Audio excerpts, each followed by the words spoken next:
Hi friends, welcome back to my channel. நான் உங்கள் சசி. எல்லோரும் எப்படி இருக்கீங்க? சூப்பராக இருப்பீங்க அப்படின்னு நம்புகிறேன். இது போன வாரம் சண்டே அன்னைக்கு எடுத்த விலாகு தான். அன்னைக்கு காலையில் வாக்கிங் முடிச்சுட்டு அப்படியே நான்வெஜ் ஏதாவது வாங்கலாம்னு சொல்லி அப்படியே கடைக்கு போயிருந்தோம். ஆக்சுவலாக மீன் வாங்கலான்னு தான் போனோம். மீன் அந்தளவுக்கு ஃப்ரெஷ்ஷாக இல்லாத மாதிரி இருந்தது. ஆனால் நண்டு நல்லா ஃப்ரெஷ்ஷாக இருந்தது. சரி, அதை வாங்கிட்டு வந்துடலாம் அப்படின்னு சொல்லிட்டு நானும் என் ஹஸ்பண்ட் நண்டு வாங்கிட்டு வந்துட்டோம். நண்டு ஆனால் பார்த்தீங்கன்னா ரேட்டு 700 சொல்லியிருந்தாங்க. உங்கள் ஊர்லலாம் நண்டோட ரேட் எவ்வளோன்னு சொல்லுங்கள். எங்கள் ஊரில் ஒரு கிலோ 700 ஆனால் நல்ல பெரிய நண்டாக இருந்தது. அமாவாசை முடிஞ்சதுக்கப்புறம் தான் நண்டு நல்லா இருக்குன்னு சொல்லுவாங்க எங்கள் அம்மா. அதனால தான் சரி இப்போ வாங்கலாம், நண்டு வாங்கி ரொம்ப நாளாச்சு அப்படின்னு சொல்லிட்டு அதை வாங்கியிருந்தோம். வாங்கிட்டு வந்துட்டு என் ஹஸ்பண்ட் அதை க்ளீன் பண்ணிக்கிட்டு இருந்தாங்க. நான் அதுக்குள்ளே பார்த்தீங்கன்னா காலையில் குளிச்சுட்டு அப்படியே பிரேக்ஃபாஸ்ட்டுக்கு ப்ரெட் இருந்தது. அதை வச்சு பசங்களுக்கு ப்ரெட் ஆம்லேட் போட்டு கொடுத்துலான்னு சொல்லி ப்ரெட் ஆம்லேட் போட்டு கொடுத்துட்டு எங்களுக்கு கொஞ்சம் இட்லி ஊற்றி தக்காளி சட்னி வச்சு சாப்பிட்டு முடிச்சாச்சு. நண்டு வாங்கிட்டு வந்தோடனே மேக்ஸிமம் அதை வச்சிடணும், இல்லைன்னா அது கெட்டு போயிடும். அப்படி இல்லைன்னா கொஞ்சம் நேரம் கொதிக்க வச்சாவது வச்சிடணும். அதனால் நான் வச்சிடலான்னு சொல்லிட்டு டிஃபனை சாப்பிட்ட கையோடையே ஹஸ்பண்ட் அதுக்குள்ளே க்ளீன் பண்ணி கொடுத்துட்டாங்க. நான் நண்டு குழம்பு தான் ரெடி பண்ணிக்கிட்டு இருக்கேன். நண்டு குழம்புக்கு நான் மோஸ்ட்லி சோம்பு, உளுந்தம்பருப்பு, கருவேப்பிலை, வெங்காயம் போட்டு நல்லா வதக்கிட்டு இஞ்சி பூண்டு பேஸ்ட்டு போட்டு நல்லா வதக்கிங்க. தக்காளி அரைச்சிட்டு சேர்த்துருக்கேன். இதெல்லாம் சேர்த்துட்டு சீரகத்தூள், சோம்புத்தூள், மிளகுத்தூள், மஞ்சள் தூள், மிளகாய்த்தூள் இது எல்லாமே சேர்த்துக்குவோம். மிளகாய் தூளை விட மிளகுத்தூள் கொஞ்சம் கூடவே நான் சேர்த்துக்குவேன். சேர்த்துட்டு நல்லா வதக்கி விட்டுட்டு தேவையான உப்பும் போட்டு நல்லா கொஞ்சம் நேரம் தண்ணி ஊற்றி கொதிக்க வச்சுட்டு இந்த நண்டை போட்டு மிக்ஸ் பண்ணிவிட்டு இதில் தேங்காய், சோம்பு கொஞ்சம் போட்டு அரைச்சி எடுத்துருக்கேன். அதையும் போட்டு தேங்காயோட தேவையான அளவு தண்ணியும் ஊற்றி கொஞ்சம் நேரம் மூடி போட்டு கொதிக்க விடுங்க. ஒரு 5 நிமிஷத்துலேயே நண்டு வெந்துடும். அதுக்கப்புறம் ஃபைனலாக மல்லி இலையை தூவி அடுப்பை ஆஃப் பண்ணிட்டீங்கன்னா சூப்பரான நண்டு குழம்பு ரெடி ஆயிரும்.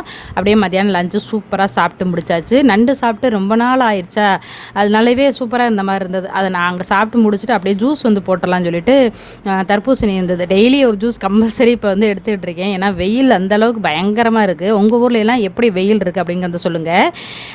எனக்கு ரொம்ப நாளாக உங்ககிட்ட ஒரு கேள்வி கேட்கணும்னு நினச்சிட்டே இருந்தேன். நீங்கள் யாரெல்லாம் அதாவது எந்தெந்த ஊரில் இருந்தெல்லாம் என்னோடய வீடியோவை பார்த்துக்கிட்டு இருக்கீங்க அப்படிங்கிறத மறக்காமல் கீழே கமெண்ட் பண்ணுங்கள்.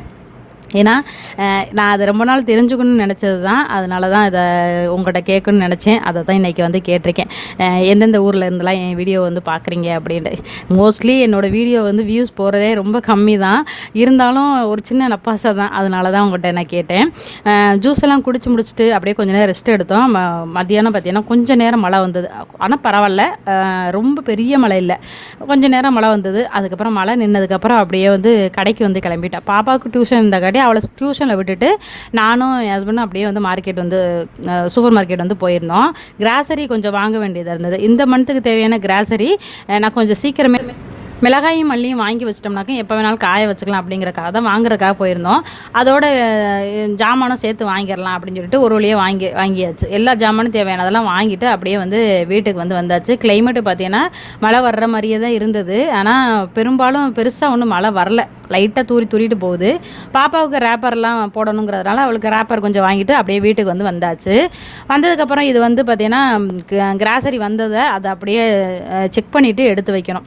ஏன்னா எப்போவுமே கிராசரி வாங்கணும்னா டோர் டெலிவரி போட்டு விட்ருவோமா, அதை வந்ததுக்கப்புறம் செக் பண்ணிட்டு எடுத்து வச்சோம்னா தான் ஏதாவது மிஸ் ஆகிருந்தால் கூட உடனே பில்லை காமிச்சு நம்ம வாங்க வசதியாக இருக்கும். அப்படியே எடுத்து எல்லாமே செக் பண்ணி அந்தந்த பாக்ஸில் நான் எடுத்து வச்சுட்டு இருந்தேன். பூண்டு பார்த்தீங்கன்னா நான் போன மாதம் பூண்டு வாங்கியிருந்தேன். அது ரேட்டு கூட இருந்தது, 280 ரூபாய்க்கிட்ட இருந்தது. இந்த மாதம் பார்த்தீங்கன்னா ஒரு 180 ரூபா கிட்ட இருந்தது. அதாவது 2-3 வெரைட்டி அங்கே பூண்டு இருக்கும். நான் வாங்கின பூண்டு இது 180 ரூபா. ஆனால் பரவாயில்ல, நல்லா கொஞ்சம் மீடியம் சைஸாக தான் இருந்தது. நான் போன மாதம் வாங்கின இதையும் காமிக்கிறேன் பாருங்கள். இது நான் 1/2 கிலோ மட்டும் தான் வாங்கியிருந்தேன். ஏன்னா போன மாதம் வாங்கின பூண்டு கொஞ்சம் பேலன்ஸ் இருக்கா, அதனால் 1/2 கிலோ ரேட்டு கம்மியாக இருக்கிறனால 1/2 கிலோ மட்டும் வாங்கியிருந்தேன். நிறைய பூண்டு நம்மளுக்கு தேவைப்படாது அப்படிங்கிறனால.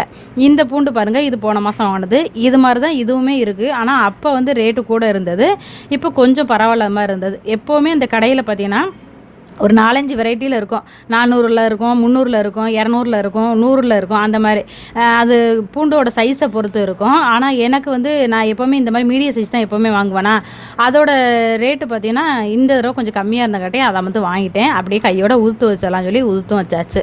பாப்பாவை தான் ரேப்பர் போட சொன்னேன். எனக்கும் கொஞ்சம் பொழுது போகாமல் இருந்ததா, சரி நான் நேமெல்லாம் எழுதி தரேன், நீ ரேப்பர் போட்டு கட் பண்ணி தந்துடுறேன் அப்படின்னு சொல்லி நான் எல்லா நோட்டுக்கும் நேமெல்லாம் எழுதி கொடுத்துக்கிட்டு இருந்தேன். நம்ம படிக்கிற காலத்துலலாம் ஒரு 2 நோட்டு ஒரு 2 புக்கு இந்த மாதிரி தான் இருக்கும்.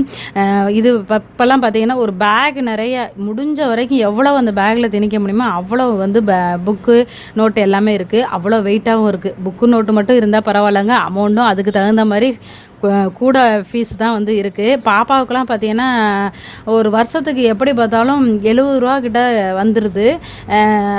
உங்கள் ஊர்லலாம் ஸ்கூல் ஃபீஸ் எல்லாம் என்ன ரேட் இருக்குது அப்படிங்கிறதையும் மறக்காமல் சொல்லுங்கள். ஏன்னா நாங்களாம் படித்ததெல்லாம் கவர்மெண்ட் ஸ்கூல் தான், அதனால் ஃபீஸ் எல்லாம் அந்த அளவுக்கு இருக்காது, ஃபீஸே இல்லை. இப்போல்லாம் பசங்களை நல்ல ஸ்கூலில் சேர்க்கணுங்கிறதுக்காகவே நல்ல ஸ்கூல் தேடி தேடி சேர்த்து ஃபீஸும் அதிகமாக இருக்கிற மாதிரி இருக்குது.